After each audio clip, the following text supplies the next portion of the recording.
Proper होंगी।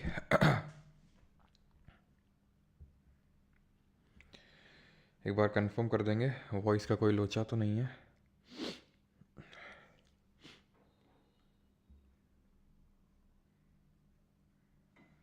चलिए, तो आई होप सबको वॉइस वगैरह सारी चीज़ें प्रॉपर होंगी। उड़ीसा से कौन देख रहा है बता दो भैया अभिषेक को जल्दी से। उड़ीसा से कौन देख रहा है?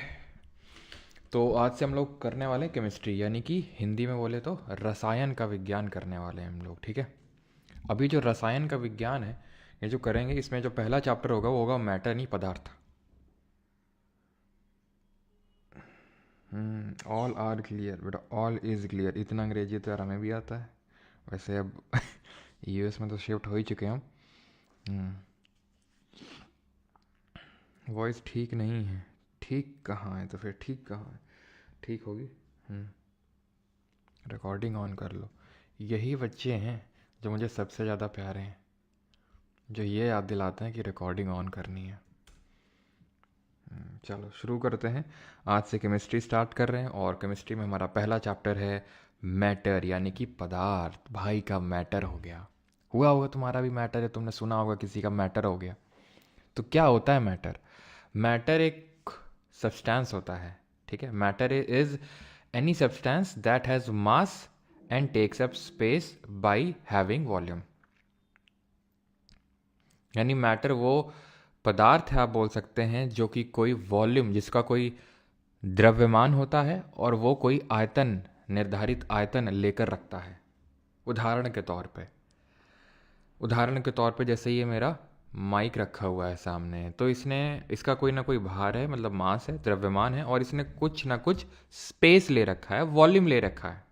सिंपल सी बात है, कोई ना कोई स्पेस ले रखा है। अब बोलोगे सर ऐसे तो हर चीज़ें ले रखा है, तो मैटर जो नहीं है उसका एग्जाम्पल क्या होगा? क्योंकि हर चीज़ ये अगर हम देखें मैटर है, मोबाइल है, मेरा हाथ है, कुछ हर चीज़ मैटर है। तो क्या नहीं है? जैसे मेरे विचार हैं वो मैटर नहीं है। वो ऐसा तो है नहीं कोई स्पेस ऑक्यूपाई करके बैठे हुए हैं, वो कोई फिक्स्ड वॉल्यूम होल्ड करते हैं या उनका कोई मास है, ऐसा तो है नहीं। तो जो हमारा थॉट्स होते हैं ये मैटर नहीं होते हैं, ठीक है, सिंपल। अब मैटर जो है, जैसे मैंने बताया, ये एक तरह का सब्सटेंस है। अब जब सब्सटेंस है या फिर मैटर है, ये दो तरह का हो सकता है, प्योर और इम्प्योर। और आज का चैप्टर ही हमारा यही है, इज मैटर प्योर? क्या हमारा मैटर, जो हमारा पदार्थ है, वो प्योर है या नहीं है? क्या हमारा जो पदार्थ है वो प्योर है या नहीं है? लेकिन उससे पहले हम जो मैटर है उसके डिफरेंट स्टेट्स पढ़ने वाले हैं। स्टेट्स ऑफ मैटर, यानी कि जो पदार्थ है उसकी अवस्थाओं के बारे में जानने वाले हैं। तो कितनी स्टेट्स ऑफ मैटर होती हैं? तो ध्यान रखिएगा, टोटल 5 स्टेट्स ऑफ मैटर अभी तक डिस्कवर हुई हैं। There are 5 states of matter, ठीक है। सर्दियों में तो होंठ बहुत फटते हैं नहीं। तो 5 स्टेट्स ऑफ मैटर होते हैं। तो प्राइमरीली 3 होते हैं, सॉलिड, लिक्विड, गैस। ये प्राइमरी हमारे 3 स्टेट्स ऑफ मैटर होते हैं। सॉलिड में जो एटम्स होते हैं वो बहुत ही क्लोजली पैक्ड होते हैं।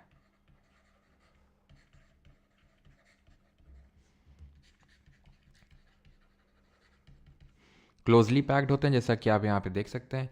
यानी कि इनके बीच में लगने वाला जो इंटरमॉलिकुलर फोर्सेस ऑफ अट्रैक्शन है, इनके बीच में लगने वाला इंटरमॉलिकुलर फोर्सेस ऑफ अट्रैक्शन है, वो बहुत ज़्यादा है, हाईएस्ट है। और इसको या तो मैं ऐसे लिख सकता हूँ, इसको या तो मैं ऐसे लिख सकता हूँ, कैसे? कि यहाँ पर मैं लिख दूँ इंटरमॉलिकुलर जो फोर्सेस ऑफ अट्रैक्शन है, फोर्सेस ऑफ अट्रैक्शन, ठीक है। तो ये क्या होगा? यहाँ पर हाईएस्ट होगा, सबसे ज़्यादा हाईएस्ट यहाँ पर होगा इनके बीच में लगने वाला फोर्सेस ऑफ अट्रैक्शन, जिसके थ्रू ये एक दूसरे को अट्रैक्ट कर रहे हैं और बहुत ही क्लोजली पैक्ड हैं। गैस में अगर हम देखें तो सबसे ज़्यादा दूर हैं। तो एटम्स अगर हम देखें तो इसमें सबसे, मतलब स्पार्सली पैक्ड हैं, अगर हम बोलें तो बहुत दूर दूर हैं एक दूसरे से। और यहाँ पर लगने वाला फोर्सेस ऑफ अट्रैक्शन लोएस्ट होगा। ये जो एटम्स हैं इनके बीच में लगने वाली जो काइनेटिक एनर्जी है, दैट इज जो गतिज ऊर्जा है, वो क्या होगी? वो मिनिमम होगी। काइनेटिक एनर्जी यानी गतिज ऊर्जा मिनिमम होगी, या तो मैं ऊपर लिख देता हूँ, इनके बीच में लगने वाली जो काइनेटिक एनर्जी है वो सॉलिड में मिनिमम होगी और मैक्सिमम होगी कहाँ पर, गैस में। अब वैसे तो काइनेटिक एनर्जी हम लोगों ने अभी पढ़ा नहीं है, फिजिक्स पढ़ेंगे तब समझ में आएगा, लेकिन आप ऐसे समझ लो, काइनेटिक एनर्जी यानी कि गतिज ऊर्जा वो ऊर्जा होती है जो किसी चीज़ के चलने की वजह से आती है। अब आप यहाँ पे देखिए, इनका इतना इंटरमोलिकुलर फोर्सेस ऑफ अट्रैक्शन इतना स्ट्रांग है कि एक दूसरे को छोड़ के जाएंगे ही नहीं, यानी कि मूव ही नहीं करेंगे। तो इसमें मिनिमम आपका होगा काइनेटिक एनर्जी, और यहाँ पर जो गैस के पार्टिकल्स होते हैं वो फ्रीली मूव करते हैं, इसलिए काइनेटिक एनर्जी मैक्सिमम होगी। 3 स्टेट ऑफ मैटर, बाकी के 2 कौन है? चौथा है हमारा plasma.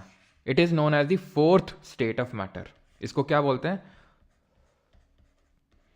4th state of matter होता है ये बनता कैसे है? जैसे गैस है, गैस को अगर हम, या फिर लिक्विड है, लिक्विड की अगर हम हीट करेंगे, जैसे पानी लिया, पानी को गर्म किया, गैस में चढ़ाया, वेपर बन जाएंगे, ठीक है। वो क्या हुआ, लिक्विड जो है वो क्या, किस में कन्वर्ट हो गया, गैस में कन्वर्ट हो गया। अभी हम वो भी देखेंगे जो हमारे डिफरेंट स्टेट्स ऑफ मैटर होते हैं उसमें किस तरह से स्टेट का चेंज होता है, ठीक है, जो उसकी अवस्था है वो कैसे बदलती है, उसको क्या बोलते हैं।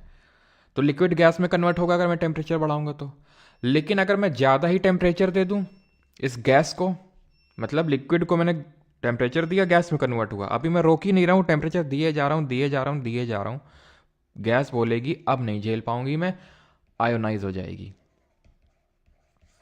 आयोनाइज हो जाएगी मतलब आयंस बन जाएंगे, इसके जो न्यूट्रल एटम्स हैं वो अलग हो जाएंगे और उससे आयंस अलग हो जाएंगे।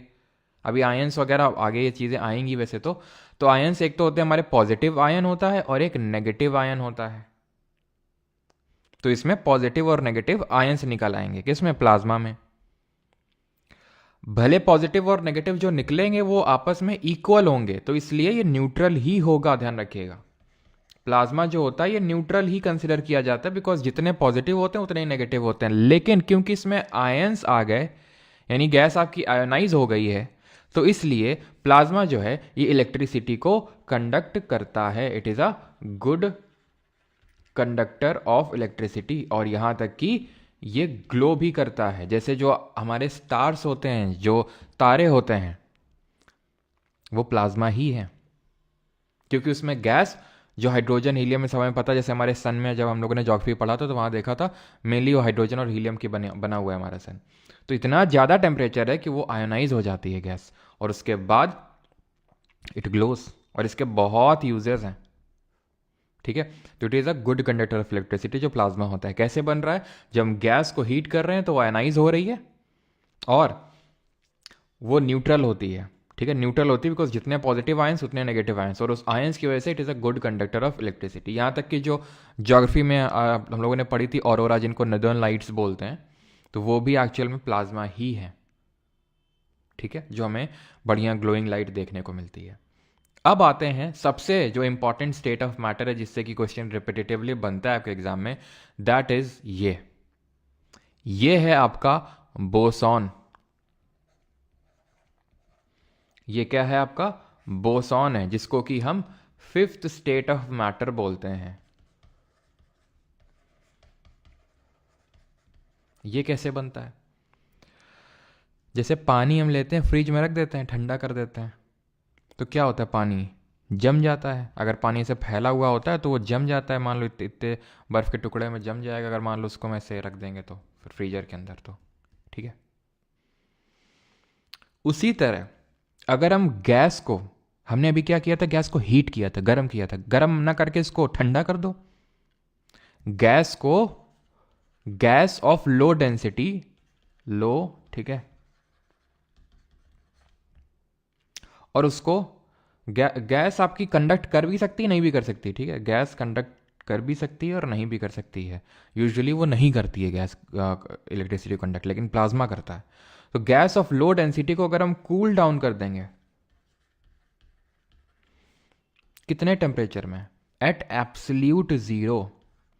एब्सोल्यूट जीरो टेम्परेचर कितना होता है, एब्सोल्यूट जीरो टेम्परेचर होता है 0 केल्विन, या फिर -273 0.15 डिग्री सेल्सियस। जब आप इस पे कूल डाउन कर देते हैं तो इसके जो एटम्स होते हैं गैस के, वो बेचारे एक दूसरे के पास आने लगते हैं। जब ठंडी होती है तो सब पास पास भागते हैं कि नहीं एक दूसरे के, आ जाओ पास आ जाओ जल्दी से, गर्मी है ना। तो गर्मी जो है देने के लिए एक दूसरे को ये पास पास आ जाते हैं। पास पास आ जाते हैं तो ये ऐसा इकट्ठा मिल के एक सिंगल एटम की तरह बिहेव करने लगते हैं। इनका बिहेवियर में क्योंकि आ गया चेंज, तो स्टेट ऑफ मैटर हो गया चेंज और ये बन गए बोसॉन। बोसॉन क्यों बोलते हैं? क्योंकि ये नाम जो है दो साइंटिस्ट के नाम पे पड़ा है। एक तो हमारे इंडिया के साइंटिस्ट सत्येंद्र नाथ बोस जी,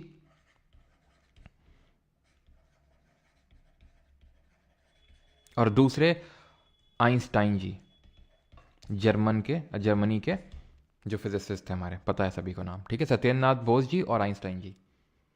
इन्होंने साल 1924 में बोस जी ने रिसर्च पेपर पब्लिश किया किस इस तरह से हो सकता है। ये भेजा आइंस्टाइन जी को, जिन्होंने 1925 में इस पर्टिकुलर स्टेट ऑफ मैटर के बारे में चीज़ें बताई ये किस तरह से बन सकता है। वैसे रिसर्च पेपर सबसे पहले बोस जी ने पब्लिश किया था, इसलिए इसको बोसॉन के नाम से जानते हैं। और बोस आइंस्टाइन कंडेंसेट इसीलिए बोलते हैं, वैसे तो बोसॉन नाम सत्येंद्रनाथ बोस जी पे पड़ा है, और बोस आइंस्टाइन कंडेंसेट भी इसको बोलते हैं, इसलिए आइंस्टाइन जी का नाम सो दैट उसमें आ सके तो बोस आइंस्टाइन कंडेंसेट भी बोलते हैं। और ये जो बना इसको बोसॉन बोलते हैं, ठीक। तो ये फिफ्थ स्टेट ऑफ मैटर हो गया, बोस आइंस्टाइन कंडेंसेट।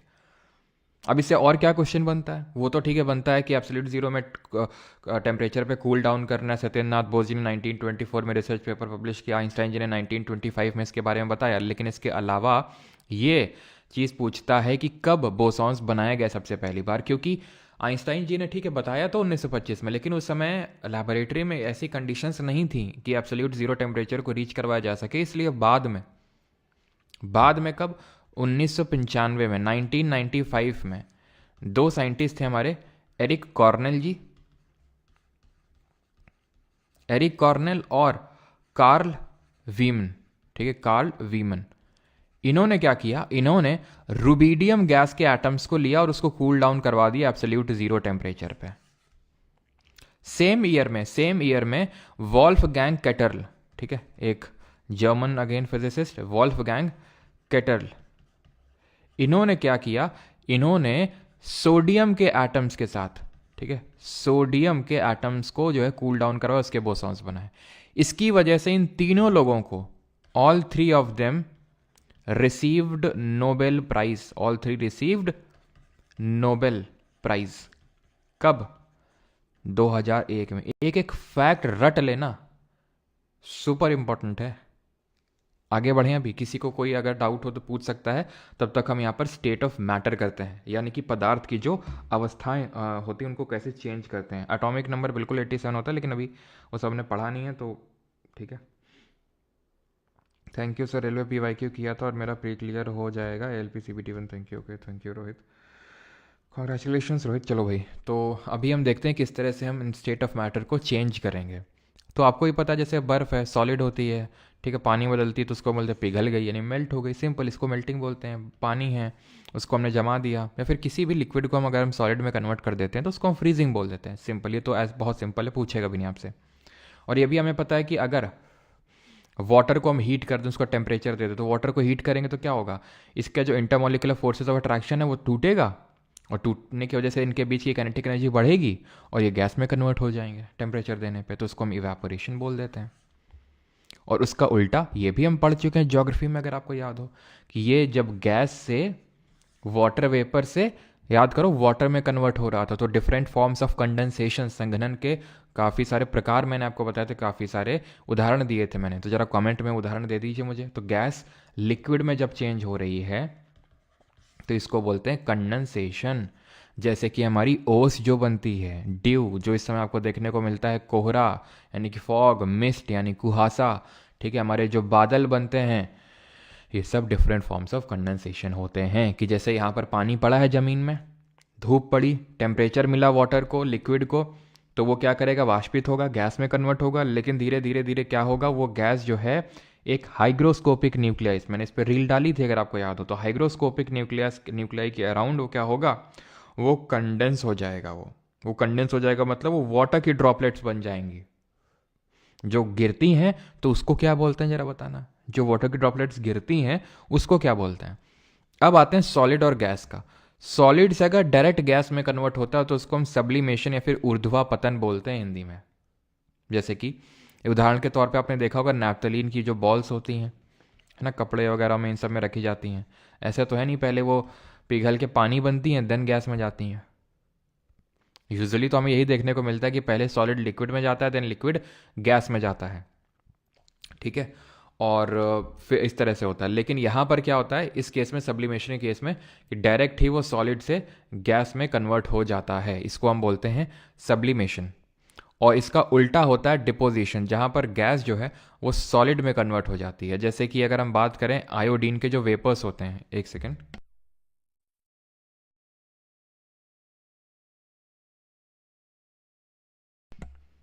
ठीक है। तो आयोडीन के जो वेपर्स हैं, ठीक है, आयोडीन के जो वेपर्स हैं वो क्या होते हैं, वो वेपर्स गैस के फॉर्म में होते हैं और वो सॉलिडिफाई हो जाते हैं, ठीक है। सॉलिड हो यानी कि वो किस तरह का कन्वर्जन हुआ, गैस से सॉलिड हुआ, उसको हम बोलते हैं डिपोजिशन। सब्लिमेशन हुआ, जैसे कि कपूर भी आप मान ले सकते हैं यहाँ पर, कपूर कैम्फर आपने देखा होगा, डायरेक्ट ऐसा तो है नहीं पहले पिघल के वो लिक्विड बनता है और देन वो गैस में जाता है, वो डायरेक्ट ही सॉलिड से गैस में जाता है। तो ये डिफरेंट कन्वर्जन हमने पढ़ लिया। अब किसी का कोई डाउट हो तो पूछो। अब यहाँ से हम एंटर कर रहे हैं एक्चुअल में, ये जो मैंने पूछा था प्योर सब्सटेंस, ये जो हमने देखा था प्योर सब्सटेंस और इम्प्योर सब्सटेंस। अब आएगी आपको मज़ा, सही बता रहे हैं, अब आपको आएगी मज़ा, ठीक है। तो इसमें जो भी चीज़ें हैं वो ध्यान से समझिएगा, है ना।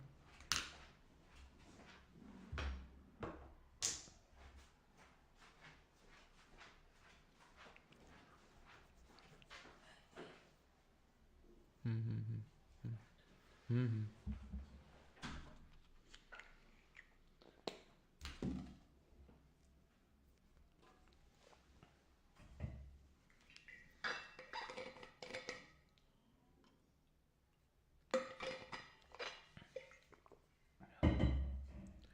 ठीक है। तो मैटर जो होता है, मतलब बहुत ध्यान से समझना भी, ठीक है, क्योंकि काफ़ी लोगों को कॉम्प्लेक्स लगने लगता है यहाँ से। तो भी ध्यान से समझना पहले, लेकिन उससे पहले हम ये थोड़ा सा देख लेते हैं फेवरेबल कंडीशन फॉर इवापोरेशन। यानी कि इवापोरेशन क्या होता है, जो गैस ये वेपर में, जो लिक्विड ये गैस में कन्वर्ट हो रहा है, इसको हम इवापोरेशन बोलते हैं। और जो मैंने अभी पूछा था कि जब ये वाटर ड्रॉपलेट्स के फॉर्म में गिरता है या फिर सॉलिड फॉर्म में भी गिरता है इस क्रिस्टल्स के फॉर्म में, तो उसको हम प्रेसिपिटेशन बोलते हैं ना। पानी के फॉर्म में गिरता है तो रेनफॉल, और पत्थरों मतलब वो आइस क्रिस्टल्स के फॉर्म में गिरता है तो स्लीट, हेल, इस तरह से उसको हम नाम देते हैं। खैर, फेवरेबल कंडीशंस देखते हैं फॉर इवापोरेशन, यानी कि वाष्पीकरण के लिए क्या फेवरेबल कंडीशंस होनी चाहिए अगर हमें इवापोरेशन को फैसिलिटेट करना है। तो यहाँ पर मैं लिखने वाला हूँ, एक तो पहला है हमारा टेम्परेचर, कि टेम्परेचर बढ़ाने पर इवापोरेशन में क्या फ़र्क पड़ेगा। दूसरा मैं लिख देता हूँ यहाँ पर पृष्ठीय क्षेत्रफल, दैट इज़ सरफेस एरिया, आप गेस करेंगे बढ़ाने पर क्या होगा इवापोरेशन का। तीसरा यहाँ पर मैं लिख देता हूँ विंड स्पीड, अगर विंड स्पीड बहुत ज़्यादा हुई तो क्या होगा। और चौथा यहाँ पर मैं लिख देता हूँ अगर ह्यूमिडिटी बहुत ज़्यादा होगी तो क्या होगा। बताइए, चारों केसेस में यहाँ पर मैं मान रहा हूँ कि अगर टेम्परेचर में ज़्यादा कर रहा हूँ, सरफेस एरिया ज़्यादा कर रहा हूँ, विंड स्पीड ज़्यादा कर रहा हूँ, तो ह्यूमिडिटी ज़्यादा कर रहा हूँ, इन तीनों केसेस में जो रेट ऑफ इवापोरेशन है वो ज़्यादा होगी, वाष्पीकरण की जो दर है वो ज़्यादा होगी। लेकिन इस केस में जो रेट ऑफ इवापोरेशन है वो स्लो होगी, कम होगी। क्यों होगी? इसलिए होगी क्योंकि ये वाला तो आपको समझ में आ गया होगा, temperature, surface area, wind speed कैसे। अभी है सर्दियों का टाइम, ठीक है, अभी आप कुछ भी चीज़ रखो, अपने कपड़े जल्दी सूखते हैं या फिर गर्मियों में जल्दी सूखते हैं? गर्मियों में जल्दी सूखते हैं, तुरंत सूख जाते हैं, क्योंकि टेम्परेचर बहुत ज़्यादा होता है। सरफेस एरिया बढ़ाने से कैसे? जैसे कि आप एक बाल्टी में रखो पानी को, ठीक है, और एक वही पतीले में रख दो पानी, उतने ही पानी को, तो ऑब्वियस सी बात है आपने सरफेस एरिया बढ़ा दिया तो जल्दी इवापोरेशन होगा। अभी विंड स्पीड की अगर बात करेंगे, यानी कि हवा बहुत तेज़ चल रही है, तो आपने खुद एक्सपीरियंस किया होगा जब हवा चलती है तो हमारे कपड़े जल्दी सूख जाते हैं। क्यों? क्योंकि वहाँ पर रेट ऑफ इवापोरेशन उस केस में बढ़ जाता है। ये चीज़ ध्यान रखिएगा। अब ह्यूमिडिटी होने पर क्या होता है, आपने भी ऑब्जर्व किया होगा, जिस दिन बड़ा गर्मियों में ह्यूमिडिटी होती है, गर्मियों में ही होती है। गर्मियों में क्यों होती है? क्योंकि गर्मियों में गर्मी ज़्यादा पड़ती है, हीट ज़्यादा पड़ती है, हीट ज़्यादा पड़ती है तो इवापोरेशन ज़्यादा होता है वाटर का। जब इवापोरेशन होता है तो वो लिक्विड गैस में कन्वर्ट होता है और वो सस्पेंड हो जाता है हमारे गैस में इन द फॉर्म ऑफ छोटे छोटे ड्रॉपलेट्स, यानी हमारे गैस में, हमारे एयर में ही वो छोटे छोटे क्या है, वाटर, बहुत ही छोटे छोटे वाटर ड्रॉपलेट्स के फॉर्म में सस्पेंड हो जाता है। तो उसको हम बोलते हैं कि हमारी जो एयर है उसमें ह्यूमिडिटी बढ़ गई है, आर्द्रता बढ़ गई है। अब क्योंकि ह्यूमिडिटी बहुत ज़्यादा है एयर में, पहले से ही वाटर वेपर जो है वो बहुत ज़्यादा है, तो इवेपोरेशन के बाद जब इवेपोरेशन होगा तो एयर चाहेगी ही नहीं कि उसमें और वाटर वेपर आए, क्योंकि पहले से ही उसमें वाटर वेपर हैं। जब किसी चीज़ में जगह कम होती है तो जल्दी से वो चीज़ एक्वायर हो जाएगी, पहले से ही वहाँ पर जगह नहीं है, तो इसी वजह से रेट ऑफ इवेपोरेशन कम होता है आपकी। जब ह्यूमिडिटी ज़्यादा होती है तो कपड़े देर में सूखते हैं, ठीक है, क्योंकि पहले से ही उसमें वाटर वेपर हमारी एयर में प्रेजेंट है। अब आते हैं इस पे, दैट इज़ प्योर सब्सटेंस और मिक्सचर में क्या डिफरेंस होता है। यानी कि अभी तक तो सिर्फ हम पढ़ रहे थे मैटर और उसके जो डिफरेंट स्टेट होते हैं और किस तरह से वो एक दूसरे में कन्वर्ट होते हैं। अब हम यहाँ से पढ़ने वाले हैं कि इज मैटर प्योर, क्या जो पदार्थ है वो प्योर होता है। जैसे मैं तुमसे पूछूं कि तुम अभी, उदाहरण के तौर पे, जैसे तुम्हारे अभी जो पानी रखा है मान लो, ठीक है, तुम्हारे सामने पानी रखा है, या फिर इन जनरल जो पानी होता है वो प्योर होता है कि नहीं होता है। आप उसको प्योर सब्सटेंस में रखेंगे या मिक्सचर में रखेंगे? जल्दी से आंसर दीजिए सभी लोग, आई एम वेटिंग। ठीक है, जो आप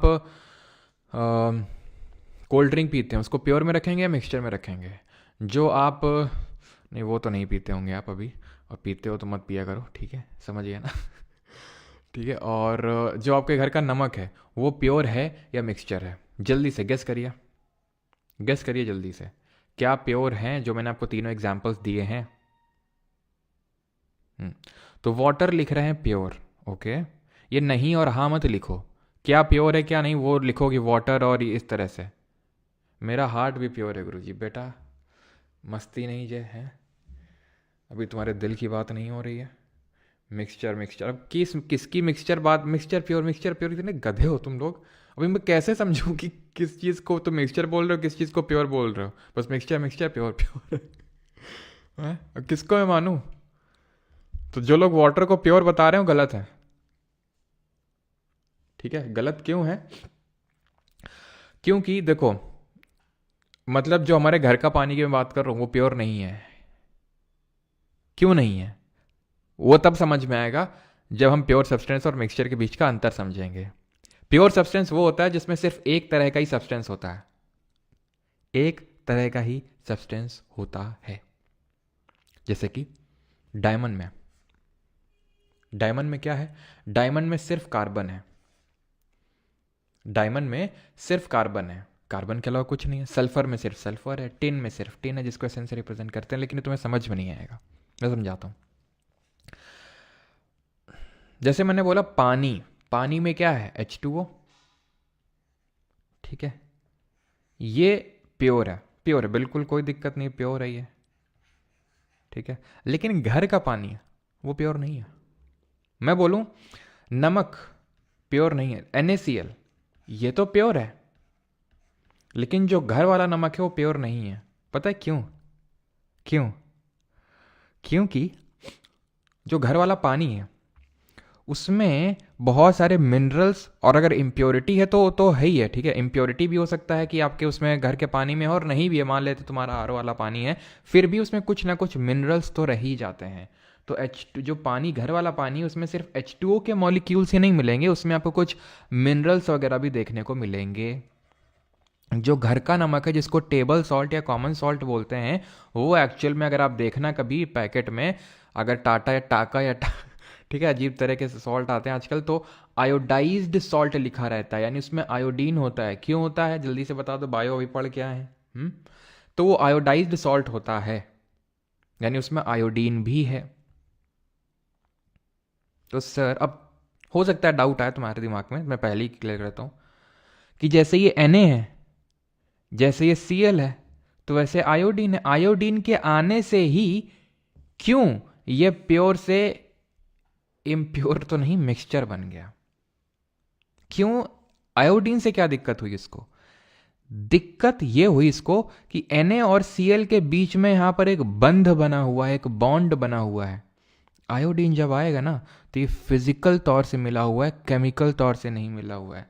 दिल और दिल की बॉन्डिंग नहीं हुई है, यानी कि इनके यहां पर ऐसा नहीं कि आयोडीन का कोई बॉन्ड बन गया है, वो नहीं हुआ है। जब बॉन्ड अगर बन जाए तो प्योर होंगे आप। जैसे कि H2O है, मिनरल्स अलग से पड़े हुए हैं, काइंड ऑफ इम्प्योरिटी है। NaCl में आयोडीन को हम इम्प्योरिटी बोलते हैं केमिस्ट्री के लैंग्वेज में। वैसे तो अच्छी चीज़ है कि आयोडीन डली हुई है, क्योंकि हमने बायो में पढ़ा था कि वो गोइटर प्रिवेंट करने के लिए नीडेड होता है। आयोडीन की अगर मात्रा नहीं हुई तो घेंगा हो जाएगा, क्योंकि थायरॉक्सिन हार्मोन का जो T4 होता है उसको सिंथेसाइज करने के लिए ज़रूरी होता है आयोडीन।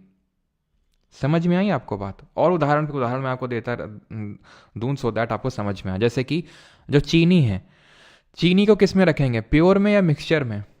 सोचिए, चीनी आएगा प्योर में, शुगर। क्यों? क्योंकि वो पूरे एक मॉलिक्यूल से बना है, C6H12O6, ठीक है, जैसे कि हमारा ग्लूकोज हो गया, ठीक है, C12H22O11। तो अब ये क्या अलग अलग हैं क्या? अब बोलोगे हाँ सर कार्बन अलग है, अलग नहीं है, वो बॉन्डेड हैं आपस में, बॉन्डेड हैं आपस में वो। समझ पा रहे हैं आप? जैसे कि यहां पर मैंने आपको एग्जांपल दिया NaCl, उस NaCl Na है अलग है, Cl अलग है, अलग नहीं है, वो बॉन्डेड है उसमें। यानी कि आप इसको फिजिकल प्रोसेस से सेपरेट नहीं कर सकते हैं, लेकिन इसको कर सकते हैं फिजिकल प्रोसेस से सेपरेट। जैसे कि मान लो कि फॉर एग्जाम्पल प्योर वाटर, ये मतलब एकदम प्योर है, सिर्फ H2O के ही है मॉलिक्यूल्स। तो क्या है ये H2O की बॉन्डिंग हो रखी है, यहाँ पे H2O की बॉन्डिंग हो रखी है। अब इसमें आप कुछ अलग से डाल दें, जैसे फॉर एग्जांपल कॉपर मिक्स कर दें पाउडर फॉर्म में, या फिर आयरन ऑक्साइड मिक्स कर दें, तो वो आपका एक मिक्सचर हो जाएगा। क्यों? क्योंकि वो जो भी आपने इसमें मिक्स किया वो उसमें बॉन्ड नहीं बनाया जाके। इसको क्या फिजिकल प्रोसेस से अलग कर सकते हैं कि H और O को फिजिकल प्रोसेस से भौतिक तरीके से अलग कर सकते हैं? नहीं कर सकते हैं। नहीं कर सकते हैं तो प्योर सब्सटेंस है, कर सकते हैं तो मिक्सचर है। ये बात सबको समझ में आई या नहीं आई, जल्दी से बताइए। देन आगे बढ़ते हैं टाइप्स ऑफ मिक्सचर। लेकिन उससे पहले मुझे लगता है कि मैं आपको क्यों ना टाइप्स ऑफ प्योर सब्सटेंस बता दूं। जैसे फॉर एग्जांपल, तो सर सॉल्ट किस में आएगा? खुशी कुमारी वो लिखेगा, ऐसे कंफ्यूजन नहीं क्रिएट करेगा। अगर हम आयोडाइज सॉल्ट की बात करेंगे, या टेबल सॉल्ट की बात करेंगे, या फिर जो हमारा घर का नमक होता है कॉमन सॉल्ट जिसको बोलते हैं, वो आपका मिक्सचर होगा, बिकॉज उसमें आयोडीन है। लेकिन अगर प्योर सॉल्ट की बात करेंगे NaCl, तो वो प्योर सब्सटेंस होगा। जैगरी इम्प्योर होगा? बिल्कुल इम्प्योर होगा जैगरी, बिल्कुल इम्प्योर होगा जैगरी। आपका जो गुड़ होता है घर का, ठीक है, वो बिल्कुल इम्प्योर होगा, क्योंकि इस उतने प्रोसेस से गुजारा जाता है कि उसमें डेफिनेटली इम्प्योरिटीज मिक्स होंगी। अब प्योर सब्सटेंस को मैं पहले दो भागों में विभाजित करके आपको समझा देता हूं, फिर मिक्सचर की ओर बढ़ते हैं। मेन तो मिक्सचर वाला है, इसमें आपको मजा आएगी, ठीक है। मेन तो आपका मिक्सचर वाला है। प्योर सब्सटेंस, अब जैसे फॉर एग्जांपल ये भी प्योर सब्सटेंस है, हाइड्रोजन ऑक्सीजन, और ये भी प्योर सब्सटेंस है H2O यानी वाटर। तो कुछ तो अंतर होना चाहिए ना इनमें, कि यार हाइड्रोजन अलग है ऑक्सीजन अलग है तो भी प्योर है, और ये दोनों मिले हुए हैं तो भी प्योर है। ठीक है, प्योर तो हैं, दोनों प्योर है, नो डाउट। लेकिन अंतर है, अंतर ये है कि जब ये फ्रीली एग्जिस्ट कर रहे हैं तो इनको एलिमेंट बोलते हैं, तत्व। और कंपाउंड को आई थिंक हिंदी में यौगिक बोलते हैं, यानी कि इनको बोल देते हैं कंपाउंड। जहां बॉन्डिंग हो गई तो वो कंपाउंड, और जहां फ्रीली एग्जिस्ट कर रहे हैं तो एलिमेंट। जैसे उदाहरण के तौर पे मेरे पास आयरन रॉड है, एक आयरन रॉड है, उसमें क्या होंगे? आयरन के एटम होंगे, Fe ऐसे आइटम होंगे। प्योर है, ठीक है, मान लो आयरन रॉड है, सिर्फ आयरन है, प्योर आयरन है। वैसे तो प्योर आयरन वो भी इम्प्योरिटी उसमें कुछ ना कुछ मिक्स रहती है, जो हमारे घर में मान लो कि आयरन रॉड है कुछ, ठीक है, लेकिन मान लेते हैं प्योर है, तो ये एलिमेंट के तौर पे एग्जिस्ट कर रहा है। लेकिन इसमें मान लो कि जंग लग गई तो क्या बन जाएगा? आयरन ऑक्साइड बन जाता है, यानी ऑक्सीजन भी आ गया। लेकिन उस आयरन ऑक्साइड को आप फिजिकली तो अलग कर नहीं सकते हैं, तो मिक्सचर आप बोल नहीं सकते हैं, तो बोलेंगे क्या? कंपाउंड बोल, है तो प्योर सब्सटेंस ही, चाहे फ्रीली एग्जिस्ट कर रहा है चाहे वो आयरन ऑक्साइड बन गया, लेकिन वो आ जाएगा कंपाउंड की कैटेगरी में। यानी एलिमेंट जो होता है फ्रीली एग्जिस्ट कर रहा है, single atom, single type of atom से बना है। ये सिंगल टाइप ऑफ एटम से बना हुआ है। इसमें हाइड्रोजन के ही एटम्स होंगे। ऑक्सीजन लेंगे, चाहे जितनी भी ऑक्सीजन लें आप, उसमें सिर्फ oxygen oxygen oxygen oxygen oxygen के ही एटम्स मिलेंगे। लेकिन आप पानी को ले लीजिए, उसमें H2O के मॉलिक्यूल मिलेंगे, यानी H के भी एटम्स हैं और O के भी एटम्स हैं, दोनों आपस में बॉन्डेड हैं, ठीक है। यानी कि मोर देन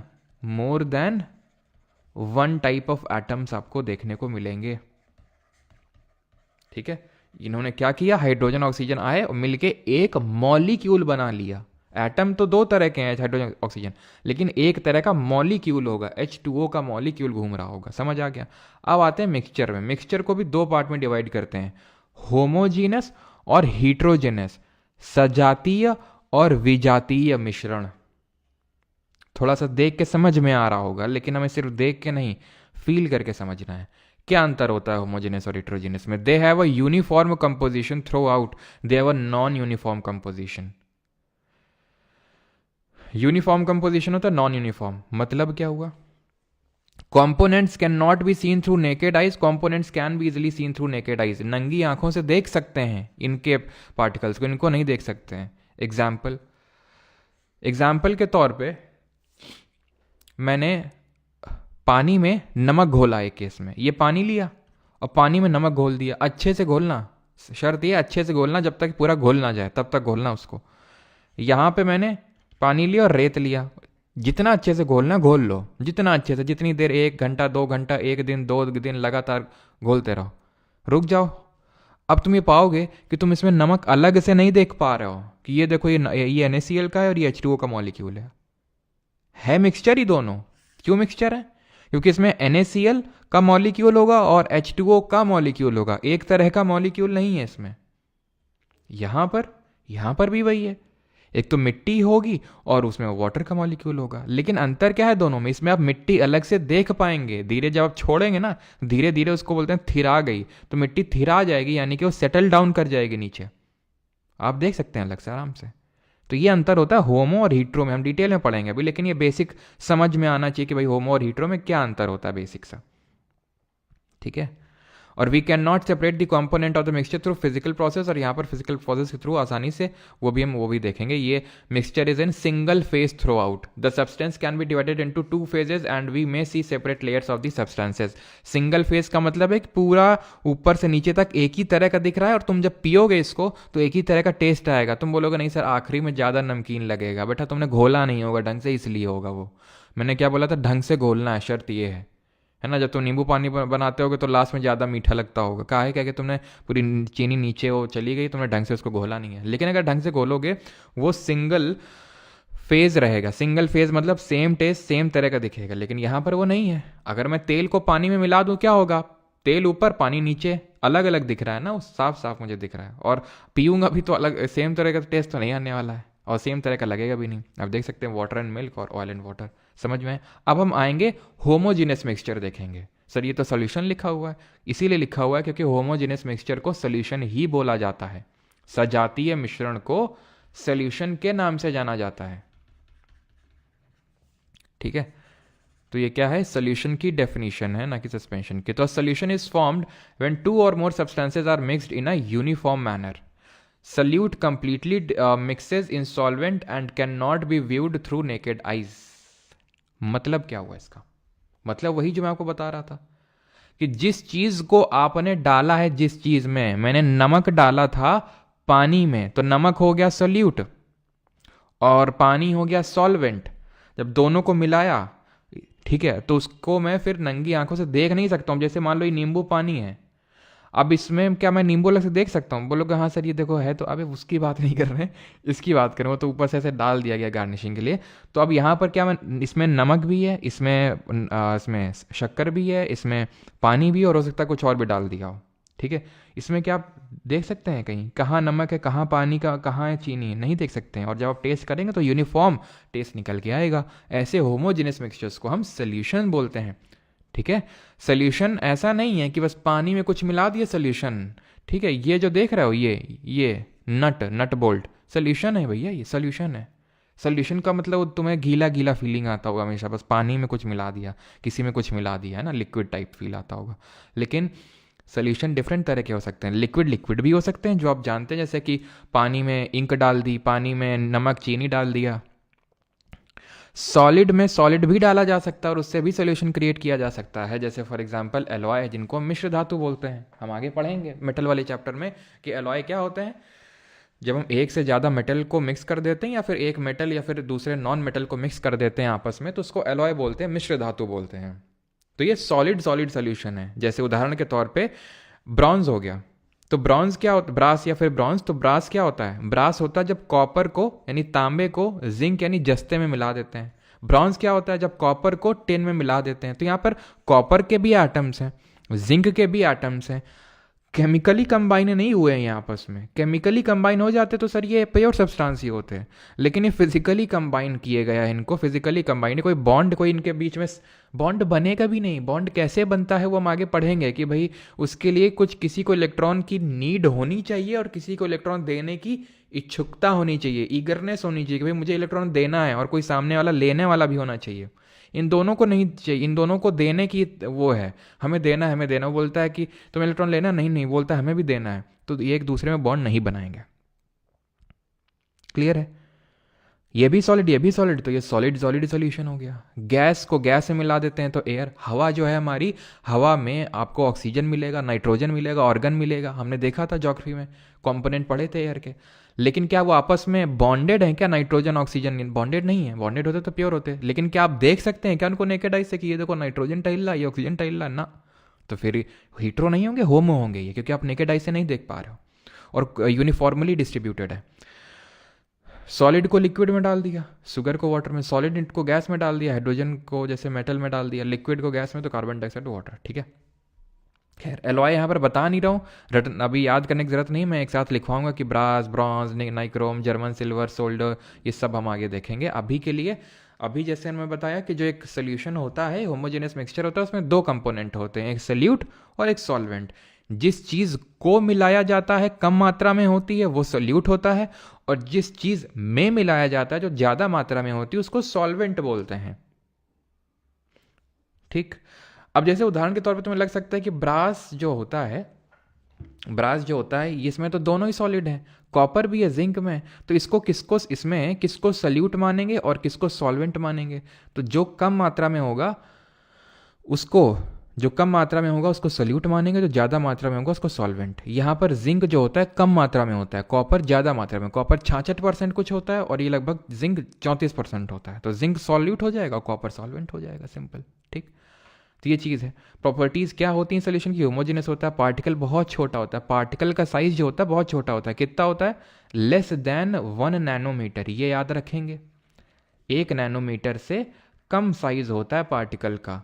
1 नैनोमीटर का मतलब होता है 10⁻⁻⁹ metre. Do not scatter light, ये पॉइंट को होल्ड पे रख दो, अभी आगे समझाएंगे आपको अच्छे से। Can't be separated by filtration. अब जैसे मैं लेमोनेड लूँ, नींबू पानी लूँ, उसको छन्नी में डाल दूँ, तो क्या चीनी, नमक और नींबू और ये सब पानी अलग हो जाएगा? क्या नहीं होगा, छन के फिर से वही आ जाएगा। तो इसको फिल्ट्रेशन से आप अलग नहीं कर सकते हो इतने आराम से, फिजिकल ये बेसिक प्रोसेस से आप सेपरेट नहीं कर सकते हो मैनुअली इसको। उदाहरण देख लेते हैं कुछ सोल्यूशन के। ये तो भाई बड़ा कॉमन से, इसको पढ़ लो, ठीक है, कि a solution of sugar in water is solid in liquid solution, अभी देख चुके हैं। मेन है ये वाला, ये क्या है, ध्यान से इसको देखना, क्वेश्चन आएगा इससे। A solution of iodine in alcohol is known as tincture of iodine, बड़ा इंपॉर्टेंट है। जब हम आयोडीन को एल्कोहल में डालते हैं, यानी आयोडीन हो गया सोल्यूट, एल्कोहल हो गया सॉल्वेंट, तो ये क्या है? आयोडीन है सॉलिड, ये लिक्विड। ठीक है, तो यहाँ पर क्या हो गया? सॉलिड लिक्विड सॉल्यूशन बन गया। इसको बोलते हैं टिंक्चर ऑफ आयोडीन। ये कोई नॉर्मल सॉल्यूशन क्रिएट नहीं हुआ, इसको एज अ एंटीसेप्टिक के तौर पर भी यूज़ किया जाता है या था। ठीक है, क्योंकि पहले इसी का यूज़ होता था मेनली एंटीसेप्टिक के तौर पे, अभी तो डिफरेंट तरह के और एंटीसेप्टिक्स आ गए हैं। Tincture of iodine. एंटीसेप्टिक क्या होता है? जो इन्फेक्शन को रोकता है। जैसे कि आपको नहीं, खेलते तो कभी घाव लग जाता होगा, है ना, जब छोटे में खेलते थे हम लोग, तो घाव लग गया है तो मम्मी एक एंटीसेप्टिक, है ना, एक रखा रहता था घर में, उसको लगा दिया, गाढ़ा गाढ़ा करके काफ़ी होता था, तो एंटीसेप्टिक होते हैं। एनाल्जेसिक क्या होते हैं जरा बताइए, मैंने पढ़ाया था आपको, एनाल्जेसिक क्या होते हैं? तो ये समझ में आया। Aerated drinks like soda water, ये एक ऐसा उदाहरण है जहाँ पर गैस सल्यूट के तौर पे है और लिक्विड सॉल्वेंट के तौर पे है। जो कोल्ड ड्रिंक होती है, कोल्ड ड्रिंक सोडा वाटर, उसमें कार्बन डाइऑक्साइड भरी जाती है। ठीक है, तो कार्बन डाइऑक्साइड भरी जाती है, उसमें डाली जाती है, तो काइंड ऑफ वो गैस CO2 है और वाटर आपका लिक्विड हो गया।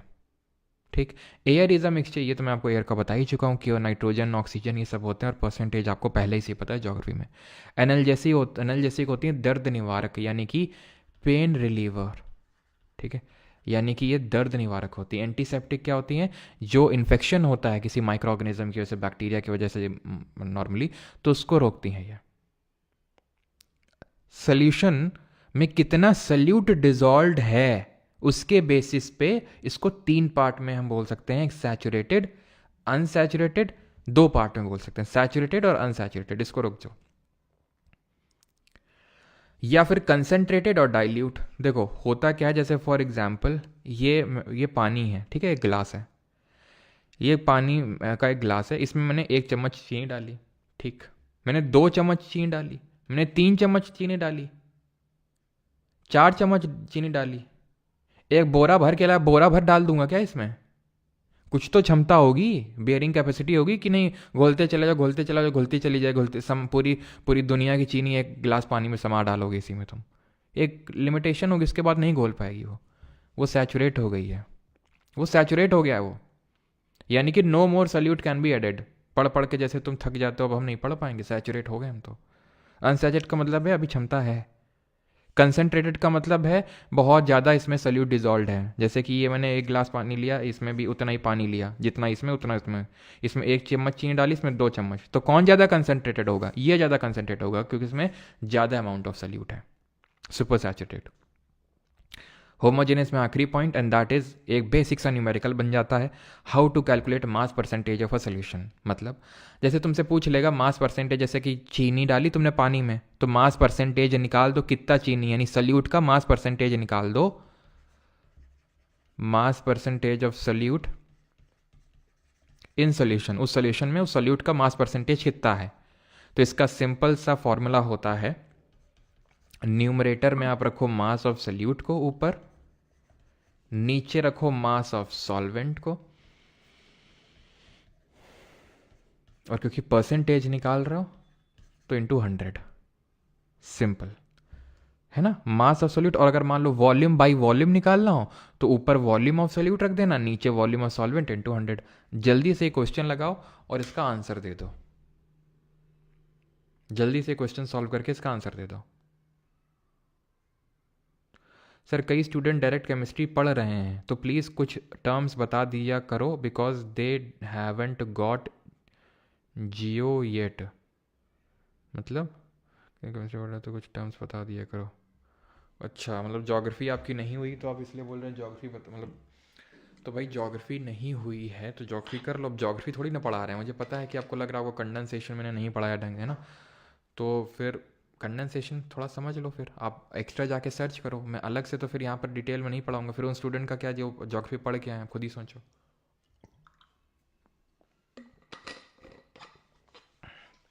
(11.11) किसी का रहा 12.5, देखते हैं क्या आंसर होगा। क्या बोला था मैंने, फॉर्मूला क्या दिया था आपको, mass of solute 40 gram common salt को 320 ग्राम पानी में डाला गया, तो 40 ग्राम सल्यूट है, और नीचे क्या था, नीचे था हाँ सॉल्वेंट नहीं, अच्छा मैंने गलती कर दी क्या। चलो भाई, अब मैं किस मुंह से तुम्हें डांटूं, क्योंकि मैंने यहाँ पर सॉल्यूशन की जगह गलती से सॉल्वेंट लिख दिया, तो वो भी जल्दी जल्दी में। कैसे जल्दी में, क्योंकि मैं थोड़ा सा आतुर ज़्यादा था कि तुम लोगों से गलती करवाऊँ। खैर, तो आप में से काफ़ी लोगों ने क्या किया होगा, यहाँ पर 320 से डिवाइड कर दिया होगा, इंटू 100 किया होगा, ठीक है 8, और इस तरह से कर दिया होगा इसको, है ना, तो निकाल दिया होगा यहाँ से कुछ इस तरह से। दिस इज़ रॉन्ग, गलत है ये। एक्चुअल में ये सोल्यूशन होगा, अगर मैं सोल्यूशन भी लिखता तो भी तुम लोगों के 12.5% ही आने वाले थे। वही है ना कि मैं किस मुंह से तुम्हें डांटूँ, मैंने ही वहाँ पर सॉल्यूशन की जगह सॉल्वेंट लिख दिया था, ठीक है। तो यहाँ पर 40 ग्राम है सॉल्यूट, और सोल्यूशन क्या होगा, सोल्यूशन होता है सॉल्यूट प्लस सॉल्वेंट, यानी कि सॉल्यूट और सॉल्वेंट दोनों को ऐड करना होगा, तभी तो सोल्यूशन बनेगा। सिर्फ 320 को रखने से काम नहीं चल जाएगा, तो 40/360 और इंटू 100, ठीक, तो ये आएगा 100/9, यानी 11.11 ऐसा करके परसेंट। जिनका 12.5 आ रहा था, 12 पॉइंट इस तरह से, आई थिंक 12.5 ही आ रहा था, तो वो गलत था। 11.11% सही आंसर होगा इसका, ठीक है, because mass of solute upon mass of solution into 100 करते हैं, ठीक है। अब आगे बढ़ते हैं, सस्पेंशन क्या होता है। सस्पेंशन होता है हीट्रोजिनस मिक्सचर, यानी कि विजातीय मिश्रण।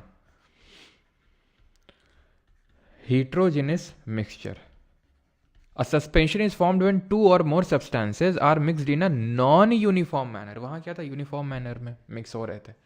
Solute does not mix with the solvent. जैसे कि मैंने पानी में रेत डाली थी, क्या वो मिक्स हो गया था? रेत सॉल्वेंट था या फिर मिट्टी?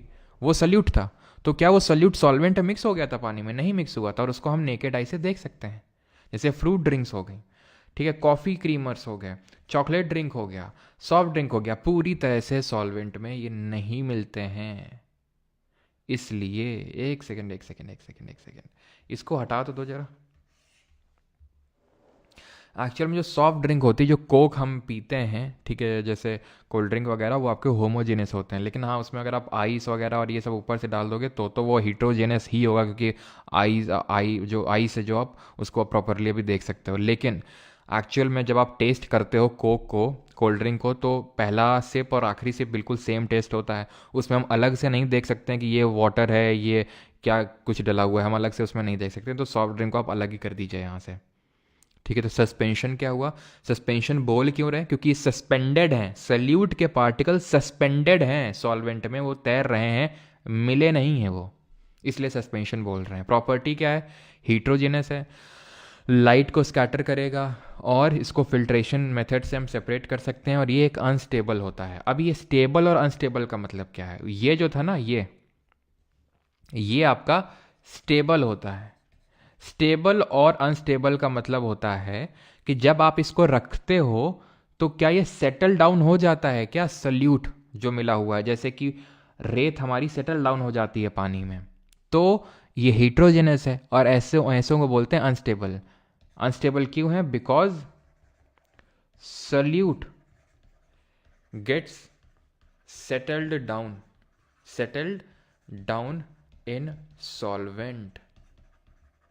जब तक घोल रहे हो तब तक तो वही सस्पेंडेड है, वो दिख रहा, ठीक है, मिला हुआ. लेकिन जैसे छोड़ोगे वो एकदम सेटल डाउन हो जाएगा, तो इसलिए अनस्टेबल है. जो सोल्यूशन है वो स्टेबल है.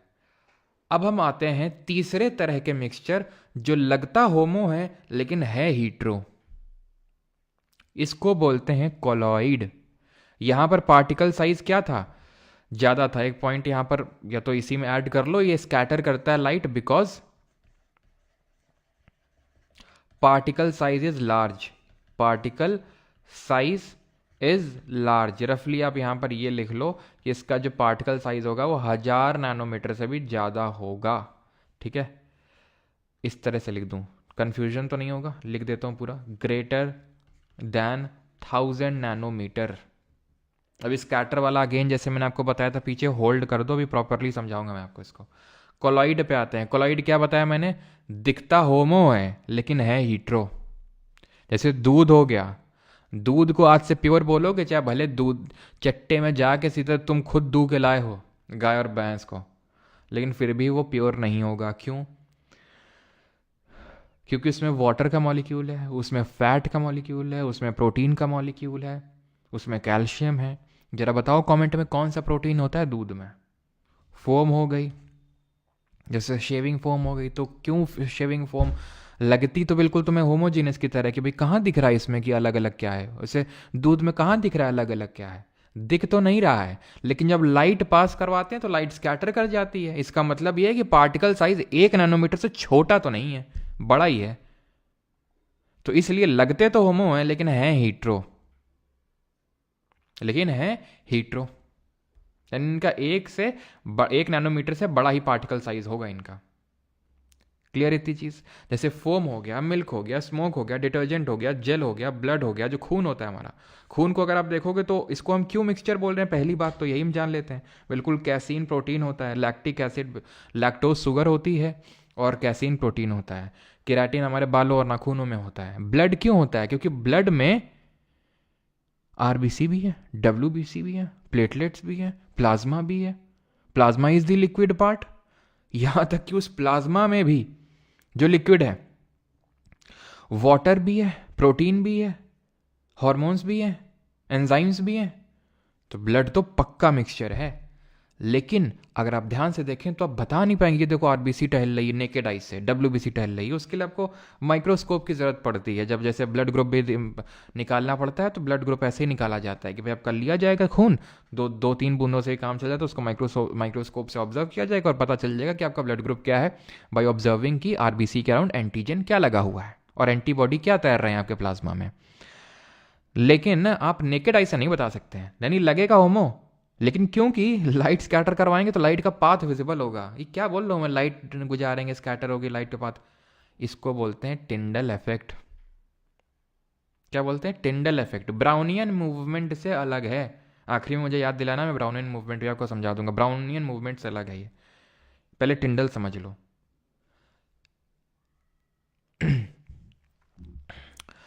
लाइट का पाथ अगर किसी मिक्सचर में विजिबल हो जाए तो हम बोलेंगे कि लाइट वो टिंडल इफेक्ट शो कर रहा है वो मिक्सचर, जो कि होमो नहीं करता है, हीट्रो करता है, कोलाइड करेगा। क्यों? क्योंकि कोलाइड भी हीट्रो होता है इसलिए करेगा। लेकिन क्यों? क्योंकि पार्टिकल साइज बड़ा होता है, हीट्रो में तो सबसे बड़ा है और कोलाइड का भी इतना बड़ा है, 1 नैनोमीटर से बड़ा है कि वो कर सकता है लाइट को स्कैटर। अगर बात नहीं समझ में आ रही तो ऐसे समझो, मान लो कि तुम जा रहे हो बाइक से, ठीक है, तुम जा रहे हो बाइक से, ठीक है, ये तुम बैठे हुए बाइक में, ठीक है, बिठाए हुए किसी को साथ में, ठीक है, जा रहे हो, एकदम से मान लो कि कोई कीड़ा आया बोलोगे हटा दोगे, तुम्हारा क्या पाथ डेविएट होगा क्या? नहीं होगा। फिर मान लेते हैं एक थोड़ा और बड़ा सा, मान लेते हैं कि कोई बड़ा सा ऐसा आ जाता है कीटनाशक टाइप, ज़्यादा पाथ तुम्हारा फिर से भी डेविएट नहीं होगा। इस बार आ जाता है भैंस आ जाती है, इस बार एक बड़ी सी भैंस आ जाती है, तो ना पाथ डेविएट होगा? बिल्कुल होगा डेविएट। या तो तुम्हें ऐसे होना पड़ेगा या तो तुमको वो डेविएट कर देगी सीधा। तो क्योंकि इस बार जो तुम्हारे सामने आ रहा था वो बड़ा था इसलिए तुम्हारा पाथ डेविएट हो गया, और अभी तक क्योंकि छोटा था तो इसलिए डेविएट हो नहीं रहा था। तो जब तुमने यहाँ से लाइट गुजारी तो इतना पार्टिकल था, इस छोटा था कि लाइट को फर्क ही नहीं पड़ रहा है, भाई जाओ यार, बोलता है, तुमको क्रॉस करके निकल जाएंगे। यहाँ पे क्या, पार्टिकल साइज थोड़ा बड़ा होना स्टार्ट हुआ जो कि लाइट के पाथ को डेविएट करने में सक्षम था, इसलिए लाइट का पाथ विजिबल होता है। यहाँ पे और बड़ा था तो ये तो आराम से लाइट के पाथ को दिखाएगा। उदाहरण के तौर पे आप अभी जैसे मतलब एकदम अगर खाली रूम है, उसमें अगर बहुत ही कम अगर ऐसे पार्टिकल सस्पेंडेड है, तो अगर आप टॉर्च मारोगे, ठीक है, अभी भी आप करके देख सकते हो, अगर आप टॉर्च मारोगे उसमें तो आपको पाथ विजिबल नहीं होगा। जैसे अभी आप मारो टॉर्च, अगर आपके पास हो फ़ोन की भी टॉर्च, अगर आप जलाओ तो आपको ऐसा दिखेगा नहीं कि देखो लाइट जा रही है। लेकिन यही अगर धुआं कर दो, इस कमरे में धुआं कर दो, जैसे मम्मी से बोलो कि मम्मी आके थोड़ा अगरबत्ती जला दो उसमें, तो तुम देखोगे धुएं में विजिबल होगा, धुएं में लाइट का पाथ विजिबल होगा तुमको कि देखो लाइट जा रही है। जैसे कि तुमने देखा होगा जब रोशनी आती है, धूप आती है किसी छज्जे वगैरह से, तो उसमें डस्ट पार्टिकल हैं, एयर में डस्ट पार्टिकल हैं, तो वो विजिबल होगा तुम्हें। ये डस्ट पार्टिकल उसके पाथ को डेविएट कर रहे हैं उसको उसके पाथ से, तो इसको बोलते हैं टिंडल इफेक्ट, जो सॉल्यूशन नहीं दिखाता है, होमोजेनियस नहीं दिखाता, लेकिन कोलॉइडल सस्पेंशन दिखाते हैं। क्लियर है? ये क्या करेंगे? शो करेंगे आपके कोलॉइडल सस्पेंशन। तो कोलाइड आर हेट्रोजेनस, दिखते होमो लेकिन हैं hetero. Particle can not be seen through naked eyes, naked eyes से नहीं देख सकते हैं, तभी तो बोलते हैं कि दिखते हैं, लगते होमो जैसे हैं। The particle of colloid do not settle नहीं कर सकते इसलिए स्टेबल होंगे। Can not be separated through filtration method but can be separate through centrifugation. देखेंगे कैसे सेंट्रीफ्यूगेशन क्या होता है। जैसे कि स्मोक वगैरह होता है, ये हमारा कोलाइड होता है। अब होता क्या है, कोलाइड में हम सल्यूट और सॉल्वेंट का इस्तेमाल ना करके, इन शब्दों का इस्तेमाल ना करके, हम डिस्पर्स्ड फेज और डिस्पर्सिंग मीडियम शब्दों का इस्तेमाल करते हैं। क्यों? इसलिए क्योंकि वो अभी सस्पेंड ही है, पूरी तरह से मिला नहीं है। जैसे कि अभी धुआं मैंने चलाया एयर में, air was a homogeneous mixture और नॉट, होमोजेनियस था तो वो लाइट को स्कैटर करेगा नहीं करेगा, टिंडल इफेक्ट शो करेगा नहीं करेगा, लेकिन धुआं आ गया करेगा स्कैटर, टिंडल इफेक्ट शो करेगा। क्यों? क्योंकि वो कोलाइड बन गया सर, वो कोलाइड बन गया, वो कोलाइड बन गया। जैसे कि हम लोगों की एयर में लाइट का पाथ विजिबल नहीं होगा, लेकिन दिल्ली वालों की, जो लोग दिल्ली से हैं, उनकी एयर में हो सकता है लाइट का पाथ विजिबल हो रहा हो। ठीक है, क्यों? क्योंकि उसमें स्मोक भी मिक्स्ड है, तो पार्टिकल का साइज बड़ा हो गया। लगेगा वो आपको होमो की तरह, लेकिन है वो हीट्रो। ठीक है, तो इसमें हम इसको कंपेयर कर लेते हैं सॉलिड से डिस्पर्स फेज को, डिस्पर्सिंग मीडियम को सॉल्वेंट से। तो अगर लिक्विड डिस्पर्स्ड फेज है, डिस्पर्स यानी कि लिक्विड डिस्पर्स्ड है गैस में, तो ऐसे कोलॉइड को बोलते हैं एरोसोल। उदाहरण के तौर पे जैसे बादल हो गया है ना, कोहरा हो गया, मिस्ट हो गया। सॉलिड अगर डिस्पर्स फेज है और डिस्पर्सिंग मीडियम अगर गैस है, तो एरोसोल, और ये स्मोक और ऑटोमोबाइल का जो एग्जॉस्ट निकलता है वो होगा।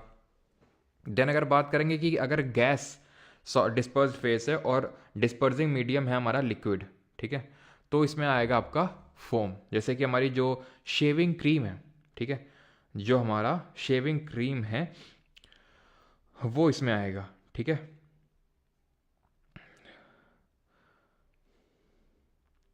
देन अगर बात करें गैस डिस्पर्स्ड फेस है और डिस्पर्सिंग मीडियम लिक्विड है, ठीक है, तो हो गया गैस, सॉरी लिक्विड अगर डिस्पर्स्ड फेस है और लिक्विड ही डिस्पर्सिंग मीडियम है, तो इमल्शन है ना। इमल्शन आपने सुना होगा, पेंट में आपने इस वर्ड को सुना होगा, इमल्शन पेंट्स होते हैं जिसमें लिक्विड ही लिक्विड में क्या है, डिस्पर्स्ड है।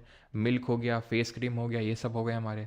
सॉलिड लिक्विड को सोल बोलते हैं। एग्जाम्पल के तौर पे मिल्क ऑफ मैग्नीशिया, जरा बताइए मिल्क ऑफ मैग्नीशिया को हम कहाँ पर यूज़ करते हैं, जल्दी से अगर आप बता सकें तो।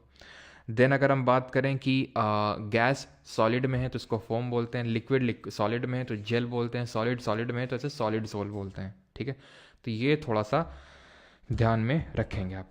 ठीक है, कि एरोसोल क्या होता है, फोम क्या होता है, इमल्शन क्या होता है, फोम क्या होता है, जेल क्या होता है, कब डिस्पर्स फेस क्या होता है और कब डिस्पर्सिंग मीडियम क्या होता है। जैसे उदाहरण के तौर पे मतलब कैसे आप थोड़ा सा इसको रिलेट करके याद कर सकते हैं कि देखो, जब आपका गैस डिस्पर्स्ड फेस होगा तो वो फोम होगा, जब आपका गैस डिस्पर्सिंग मीडियम होगा तो एरोसोल होगा। लिक्विड लिक्विड पेंट से रिलेट कर लो कि भाई दो पेंट को मिक्स कर रहे हैं तो इमल्शन पेंट निकल के आ रहा है। ठीक है, जब सॉलिड आता है तो सोल, जब सॉलिड आता है तो सोल शब्द आ जाता है, यहाँ पे सोल शब्द आ गया जब डिस्पर्स फेस में आ रहा है तो। और लिक्विड सॉलिड की अगर बात करेंगे तो ये जेल बन जाता है। ठीक है, जैसे हमारा जेली, चीज़, बटर, ये सब। अब आते हैं अपने आखिरी टॉपिक पे आज के, and that is different methods to separate components of a mixture. जो हमारा मिश्रण है उसके जो डिफरेंट कंपोनेंट है उनको अगर मुझे अलग अलग करना है, उसकी अलग अलग टेक्निक्स होती हैं। We can separate the heterogeneous mixture into their constituents by means of physical matter. जैसे हीट्रोजेनस मिक्सचर को तो हम आराम से अलग कर सकते हैं। जैसे मम्मी को आपने देखा होगा, मम्मी लोगों को है ना चावल बीनती हैं, है ना मम्मी, जैसे क्या है कि जैसे चावल से कंकड़ वगैरह आए है ना, इस तरह से तो चावल बीनती हैं, कुछ भी बीनती हैं, तो मतलब वो फिजिकली हैंड पिकिंग से सेपरेट कर रही हैं। छन्नी से छान दिया, फिल्टर कर दिया, ये सब हीट्रोजेनस मिक्सचर के लिए तो बढ़िया है। ठीक है, लेकिन जो अदर मेथड्स ऑफ सेपरेशन है वो हम देखते हैं जो थोड़े से कॉम्प्लेक्स नेचर के होते हैं, आराम से सेपरेट नहीं होते हैं। तो उसमें हम इवेपोरेशन देखेंगे, centrifugation, sublimation, chromatography, distillation, fractional distillation, सब। लेकिन सबसे पहले स्टार्ट करेंगे इवेपोरेशन यानी कि वाष्पीकरण से। For separating a mixture of non volatile and a volatile substance. Non volatile, volatile मतलब, वोलेटाइल का मतलब होता है जो वाष्पीकरण हो जाता है जिसका। वोलेटाइल उसको बोलते हैं जिसका वाष्पीकरण हो जाता है, नॉन वोलेटाइल उसको बोलते हैं जिसका वाष्पीकरण नहीं होता है। जैसे उदाहरण के तौर पे, आज मैं उदाहरण कुछ ज़्यादा शब्द का प्रयोग नहीं कर रहा हूँ, तो जैसे कि जब हम हाथ में डालते हैं मान लो थिनर, तो आपने देखा होगा या जो है ना वो नेल पॉलिश रिमूवर आता है, तो एकदम से ठंडा ठंडा लगता है। ठंडा क्यों लगता है? ठंडा क्यों लगता है? और वो एक हमारा वॉलेटाइल सब्सटेंस है। ठंडा इसलिए लगता है क्योंकि जब हमने थिनर को डाला तो उसने हमारे हाथ की यानी पाम की एनर्जी को, हीट को लिया और वो गैस में कन्वर्ट हो गया। लिक्विड को गैस में कन्वर्ट होने के लिए हीट देना पड़ता है, तो गैस में कन्वर्ट हो गया। अब क्योंकि उसने हमारे हाथ की एनर्जी ली थी, हीट ली थी, इसलिए वहाँ ठंडा ठंडा लगने लगता है। तो वो क्या है, वॉलेटाइल नेचर का है। तो जब हम पानी और मान लो नमक का मिश्रण है, तो सिंपल आप रखो इसको, वाष्पीकरण होगा, इवापोरेशन होगा, पानी फुर्र और नमक नमक रह जाएगा, इवापोरेशन से हो गया। और separating coloured component from the ink, और सेपरेटिंग कलर्ड कंपोनेंट क्या होता है, डाई होता है। जो इंक होती है उसका कोई ना कोई कलर होता है। अब इंक में दो चीज़ें होती हैं, तभी इसको मिक्सचर बोलते हैं मेनली। एक तो वाटर होता है और दूसरा होता है डाई। डाई ही होता है वो कलर्ड कंपोनेंट। ठीक है। आपको कैसे पता सर कि ओ ठंडा लगता है? ओ ठंडा लगता है नहीं बेटा, थिनर ठंडा लगता है। लेकिन तुम्हारी भावनाओं को समझ पा रहे हैं बेटा, हैं? थिनर हमने भी देखा है, थिनर हमने भी कभी ना कभी तो इस्तेमाल, मतलब इस्तेमाल इन दी सेंस कि रखा था तो देखा था भाई उसमें। क्या नेल पॉलिश थोड़ी ना लगाता हूँ मैं, ठीक है। सॉल्ट एंड वाटर की बात करते हैं, सॉल्ट फ्रॉम वाटर, तो वो मैंने आपको बता दिया, शुगर फ्रॉम वाटर। तो डाई को इंक से वाला ये वाला एग्जाम्पल ध्यान रखना है, क्योंकि इसमें आप कन्फ्यूज़ होंगे। कैसे? हमारे अगले मेथड से, ये सेकंड नंबर का है, ठीक है। ये है, इसको बोलते हैं chromatography, to separate solutes that dissolve in the same solvent, separating coloured components of a dye and drugs from blood. जो डाई होती है, अभी जो डाई को हम अलग किए वाटर से, इंक में क्या होता है? वाटर होता है, डाई होता है।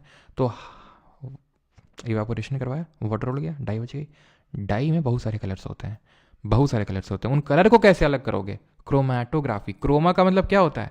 कलर होता है, ठीक। ड्रग्स को अलग करना है ब्लड से, खून से। अगर मान लो कोई केमिकल वगैरह है खून में, कोई केमिकल, अगर उनको अलग करना है तो उसके लिए भी क्रोमैटोग्राफी का इस्तेमाल करेंगे आप। सेंट्रीफ्यूगेशन पे आएंगे, ठीक है। उसको यार 5 ही मान लो, मैं आगे लिख दूंगा। मैंने उसको 5 से उठा के यहाँ पे इसलिए रख दिया था, सो दैट आपको कन्फ्यूजन ना हो कि भैया अगर इंक से डाई को अलग करना है तो एवापोरेशन, मतलब डाई को अगर इंक से अलग करना है तो एवापोरेशन, डाई को उसके डिफरेंट कलर्स में अलग करना है तो क्रोमैटोग्राफी। कलर मतलब क्रोमा, ठीक है। सेंट्रीफ्यूगेशन देखा होगा मथनी से, है ना, ऐसे झर झर झर झर मारो, क्रीम निकल आती है। Separate dense particle from light particle, जैसे कि मिल्क को क्रीम से अलग करना है, बटर को क्रीम से अलग करना है, ठीक है। Squeezing out water from wet clothes, तो ये सब सेंट्रीफ्यूगेशन होते हैं ना। जो हमारी वॉशिंग मशीन है वो सेंट्रीफ्यूगेशन पे काम करती है, घर घर घर घर घर घर घर घर घर ऐसे घुमाती है और सेंट्रीफ्यूगेशन हो जाता है, ठीक है। तीसरा बात है using a separating funnel to separate two immiscible liquid. अब दो इस तरह के लिक्विड हैं जो आपस में मिल नहीं रहे हैं, बोल रहे हम नहीं मिलेंगे, हम में और आप में अंतर है, ठीक है। हम में और आप में अंतर है, ठीक। तो ये दोनों मिलेंगे नहीं। जैसे उदाहरण के तौर पे ऑयल एंड वाटर आपस में मिलते हैं? नहीं मिलते हैं, तो इमिसिबल हैं। इमिसिबल हैं तो जिसमें भी हैं, ठीक है, उसमें लगाओ ऐसा ये, ठीक है, सेपरेटिंग फनल में डालो उसको।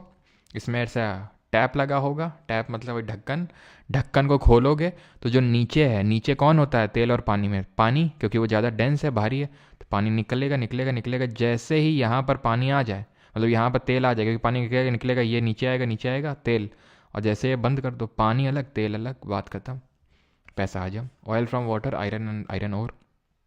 अब आते हैं इसको नहीं, अब आते हैं डिस्टिलेशन पे, बारी बारी करके पढ़ेंगे जिससे कि कॉन्टिन्यूटी बनी रहे। अब ये तो मैंने आपको बताया था इमिसिबल लिक्विड को अलग करना है। अब अगर मान लो दोनों मिक्स हो जाए तो क्या करोगे? तो डिस्टिलेशन यूज करोगे, ठीक है। आसवन जिसको बोलते हैं, आसवन। डिस्टिलेशन में क्या होता है? डिस्टिलेशन में क्योंकि दोनों मिल चुके हैं आपस में, तो हीट करेंगे इसको, हीट करके और यहां पर से क्या करेंगे, एक वो लगा लेंगे, फनल टाइप लगा लेंगे। क्यों? जब हीट करेंगे तो एक जो है वेपराइज कर जाएगा, एक वेपराइज कर जाएगा। तो जब उसके वेपर्स आए ऊपर की तरफ तो वो इधर के रास्ते इधर इकट्ठा करवा लें उसको हम, और जो वेपर नहीं बनाएगा उस टेम्परेचर पे वो वहीं पड़ा रहेगा, अलग हो गया। उदाहरण के तौर पे एसीटोन एंड वाटर, तो इसमें क्या होगा, जब पानी गर्म करेंगे तो वाटर क्या होगा, वेपर्स बनेंगे और उस वेपर्स को कलेक्ट कर लेंगे अलग से।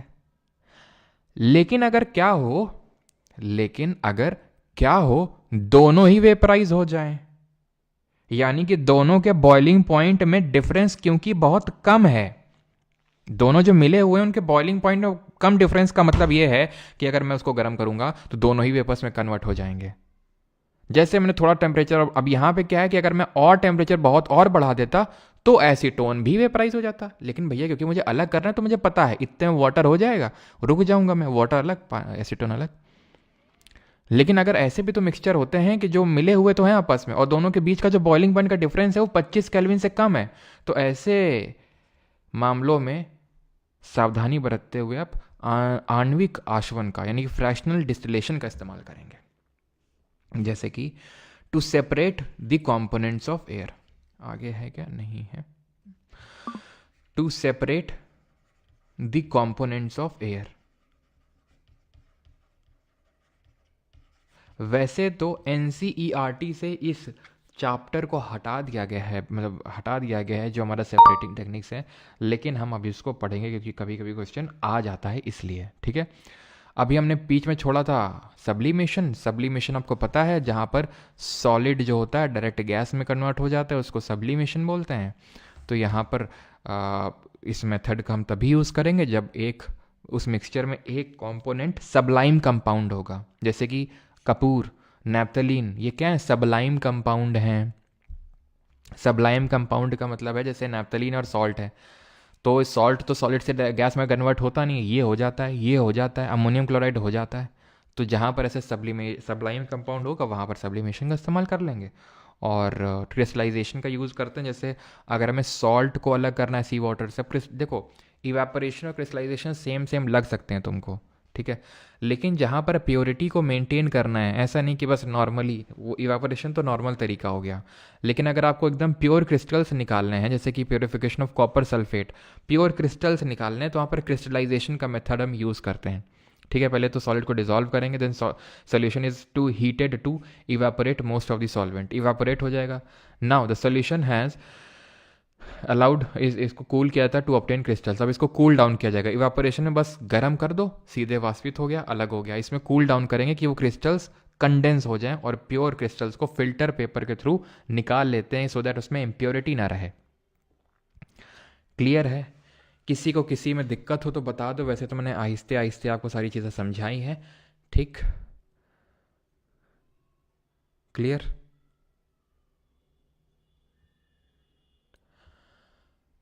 ठीक है, अभी हम आते हैं कि आखिरी है बस ये, ठीक है। अब तुम लोग बोलोगे बार बार सर आखिरी बोल रहे हैं, ये सच में आखिरी है कि फिजिकल चेंज। और इस पर अभी एमटीएस में खूब सवाल बने भी हैं। एमटीएस में अगर जिन लोगों ने किया होगा, अभी मैंने करवाए थे एमटीएस के सारे क्वेश्चंस, तो वहाँ पे देखा होगा आपने, क्वेश्चन आए थे, ठीक है। हाँ, ब्राउन मूवमेंट में पढ़ाएंगे भी, ठीक है। तो ये बस बता दें फिजिकल और केमिकल चेंज क्या होते हैं। तो फिजिकल चेंज को बोलते हैं भौतिक परिवर्तन, और जो आपका केमिकल चेंज होता है उसको बोलते हैं रासायनिक परिवर्तन, ठीक है। तो इसमें क्या अंतर होता है? A physical change is the change of matter that occurs through changing the chemical composition of matter. A chemical change is a change of chemical composition of matter. इसमें केमिकल कंपोजिशन चेंज नहीं हो रहा है, इसमें change हो रहा है।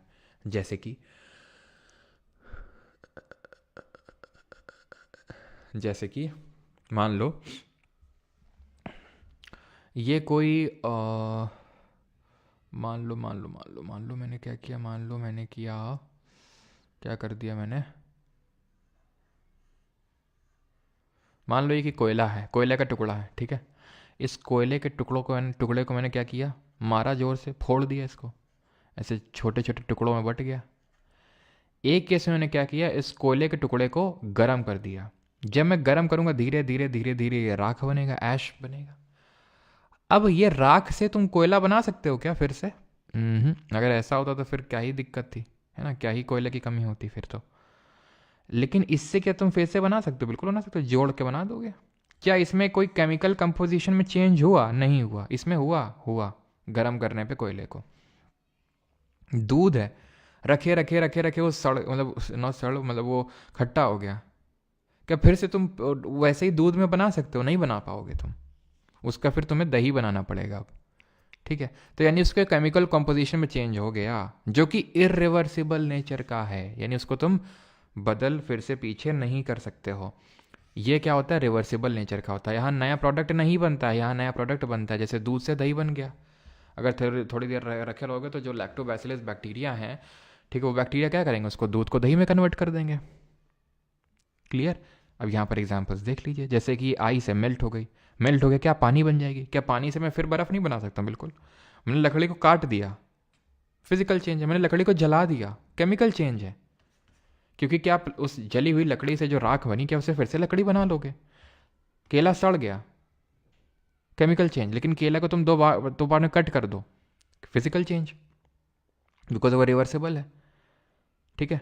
एक मैं आपको एग्जाम्पल देता हूँ, that is burning of would. ये मिक्सचर कंपाउंड तो हो चुका है, ठीक है। अच्छा, एलिमेंट और कंपाउंड हुआ था, अब तो ख़त्म है मिक्सचर कंपाउंड, क्या ही पढ़ना उसमें, ठीक है। तो अब ये बताओ तुम कि बर्निंग ऑफ कैंडल, ये मोमबत्ती है, ठीक है, तुम गए हो कैंडल लाइट स्टडी में, ठीक है, तुम कैंडल लाइट जो है कैंडल लाइट स्टडी कर रहे हो, ठीक है, कैंडल जल रही है, तुम यहाँ पर बैठे हो, ठीक है, और यहाँ पर तुम्हारी किताब रखी हुई है, ठीक है। अब जल्दी से बताओ क्या हुआ यहाँ पे। तो यहाँ पर जो होगा वो फिजिकल और केमिकल चेंज दोनों होगा, ठीक है, फिजिकल और केमिकल चेंज दोनों होगा। क्यों? ये है वैक्स, ठीक है, और यहाँ पे होगा थ्रेड, होता है ना थ्रेड, उसी में तो जलता है, ये तो होगा थ्रेड। तो वैक्स जो जलेगी वो पिघलेगी, तो क्या उसका केमिकल कंपोजिशन चेंज हुआ? क्या नहीं हुआ। उससे फिर से आप मोम बना सकते हो, वो वैक्स जो पिघले फिर से वही मोम बन जाती है पिघलने के बाद। लेकिन ये जो थ्रेड है जो जल गया, क्या ये वापस आएगा? चलो हम थ्रेड नहीं भी मानते हैं, लेकिन होता क्या है कि जब वैक्स मेल्ट होती है, इसके आसपास की ऊपर की वैक्स जो मेल्ट होती है, तो ये वेपराइज हो जाती है, क्योंकि आग के डायरेक्ट कांटेक्ट में तो बहुत ज़्यादा टेम्परेचर मिल रहा है, तो ये वेपराइज हो जाएगा। वेपराइज हो जाएगा मतलब उसको हम वापस मोम नहीं बना सकते हैं।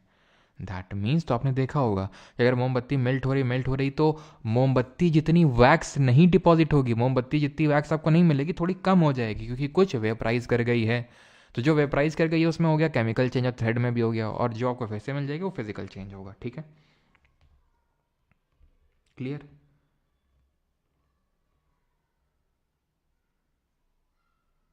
चलो ठीक है, अभी मैं आपको बताता हूँ ये ब्राउनियन मूवमेंट क्या होता है। एक सेकेंड, पहले ये बताओ, यहाँ तक समझ में तो आ गया ना सभी को? What is this Brownian movement?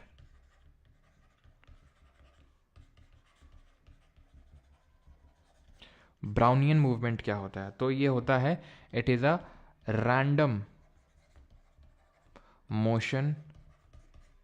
Motion of particles suspended in a medium, particles suspended in a medium, यानी किसी मीडियम में जो रैंडम मूवमेंट होता है। अब टिंडल क्या था? टिंडल ये था कि जो लाइट है वो स्कैटर हो रही है, उसका पाथ विजिबल है इसलिए, ठीक है। लेकिन यहाँ पे क्या है, यहाँ पे जो मीडियम का पार्टिकल है वो मूव कर रहा है। ब्राउनियन क्यों बोलते हैं? बिकॉज इसकी डिस्कवरी करी थी रॉबर्ट ब्राउन ने। कब करी थी? 1827, 1827 में करी थी, 1827 में। जब हमारा किसी पर्टिकुलर मीडियम में जो पार्टिकल होते हैं कहीं भी इधर उधर इधर उधर मूव करते हैं, उसको हम ब्राउनियन मूवमेंट बोलते हैं, बस। ठीक है, क्लियर? यहाँ पर हमारा लेक्चर होता है ख़त्म। मिक्सचर और कंपाउंड के बीच में डिफरेंस पता है आपको, ठीक है, कंपाउंड एलिमेंट ये सब मैं आपको पढ़ा चुका हूँ। यहाँ पर लेक्चर हो जाता है हमारा ख़त्म। क्वेश्चन हम करेंगे शाम को, बैच में कर लेंगे, ठीक है, बिकॉज अभी तो आई थिंक क्वेश्चन CDS वाले पता नहीं लगे हैं कि नहीं लगे हैं आज। CDS वाले क्वेश्चन आई थिंक अभी लगे नहीं हैं आज, क्योंकि निकाल के जो है फॉरवर्ड करने पड़ते हैं क्वेश्चन, तो फॉरवर्ड करना मैं आज भूल गया लगता है। कोई नहीं, तो आप इस लेक्चर को करेंगे रिवाइज, ठीक ठाक नंबर ऑफ क्वेश्चंस निकले हुए हैं, ठीक है। तो CDS के करेंगे एंड देन करेंगे SSC में जो पूछे गए शाम को करेंगे अपने यूजुअल टाइम पे, शाम को 7 बजे। और मैं करवाने वाला था आज बायो के क्वेश्चन ALP के में जो पूछे गए हैं, जो आंसर किया है, जो ई-बुक मैंने आपको अवेलेबल करवा के दी है, लेकिन वो वाले जो क्वेश्चंस हैं वो एक्चुअल में मैं आज नहीं करवा के कल करवाऊँगा। कारण उसका ये, क्योंकि आज कंप्यूटर की क्लास भी लगी हुई है, और दोपहर में मुझे आपको एक वीडियो देना है, एंड दैट इज़ कि वाइस प्रेसिडेंट का रिमूवल किस तरह से होगा, तो उसको ज़रूर देखिएगा। क्योंकि अभी रिसेंटली कांग्रेस ने, या फिर हम बोले इंडिया गठबंधन ने, उनके खिलाफ एक नो कॉन्फिडेंस मोशन पारित किया देश के उपराष्ट्रपति को हटाने के लिए। तो किस तरह से हटाया जाता है, किस तरह से इलेक्ट किया जाता है, और क्या ये रेजोल्यूशन पास हो भी पाएगा कि नहीं हो पाएगा, क्या पहले कभी ऐसा हुआ है कि नहीं, वो सारी चीज़ों पर हम चर्चा कर रहे होंगे, जो आपको थोड़ी देर बाद वीडियो मिलेगा। रफली आप मान के चलो लगभग आई थिंक 3 बजे तक तो आपको वीडियो वो मिल जाएगा, ठीक है, क्लियर? अभिषेक सराफ डिस्पर्स्ड वाला अच्छा समझा दो, ठीक है। वल्ला हबीबी सर दोबारा पूछ रहा, प्लीज़ बता दीजिए, पहले कभी जीएस जी के पढ़ा नहीं तो क्या 3.0 बैच सफिशिएंट है क्या, प्लीज़ बता दीजिए। पहले कभी पढ़ा नहीं है तो क्या सफिशिएंट है, ये पहली बात तो उत्तर है हाँ। लेकिन ये कैसा क्वेश्चन है, पहले कभी पढ़ा नहीं तो क्या सफिशिएंट है? तो इसमें क्या वो लोगों के लिए है क्या कि जो लोग पहले पढ़े हुए हैं? अभी इसमें तो इतना आराम आराम से पढ़ा रहा हूँ बेसिक से, ठीक है, सफिशिएंट है और कुछ भी करने की ज़रूरत नहीं है। ठीक है, कुछ भी मतलब कुछ भी करने की ज़रूरत नहीं है, नॉट इवन ना कोई मतलब कहीं इधर उधर से एक सिंगल चीज़ भी आपको करने की ज़रूरत नहीं पड़ेगी। ठीक है, तो डिस्पर्स्ड फेज या डिस्पर्सिंग मीडियम में आता है कोलॉइड्स में। डिस्पर्स्ड फेज यानी कि जो कम मात्रा में डाला जाता है, डिस्पर्सिंग मीडियम जिसमें डाला जाता है वो चीज़ है। ठीक है, क्योंकि पूरी तरह से घुलता नहीं है, डिजॉल्व नहीं होता है, तो इसको हम सॉल्यूट और सॉल्वेंट नहीं बोल सकते हैं, लेकिन हम कंपेयर कर सकते हैं उससे समझने के लिए।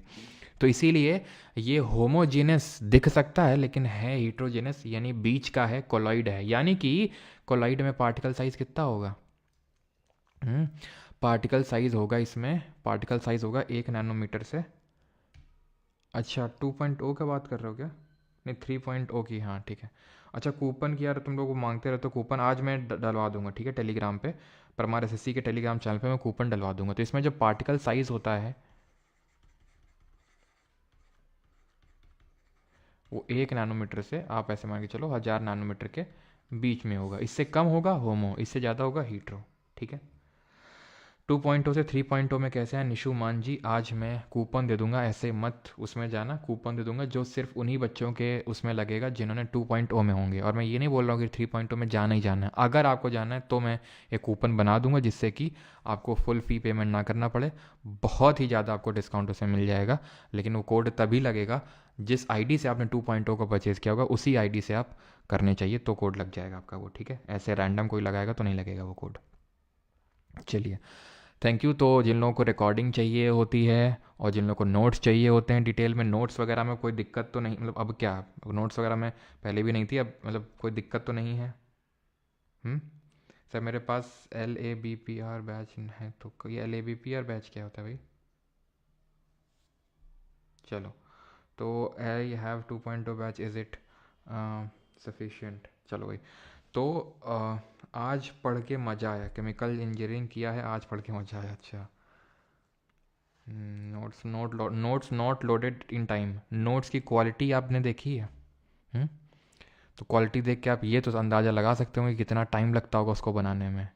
ठीक है, वो नोट्स की जो क्वालिटी होती है, तो थोड़ा सा वो है ना, रहम करिए, थोड़ा सा रहम खाइए।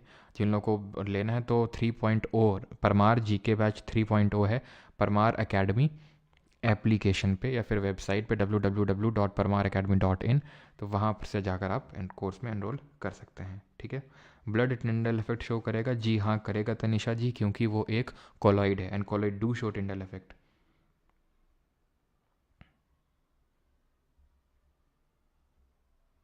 चलिए भाई, थैंक यू, धन्यवाद।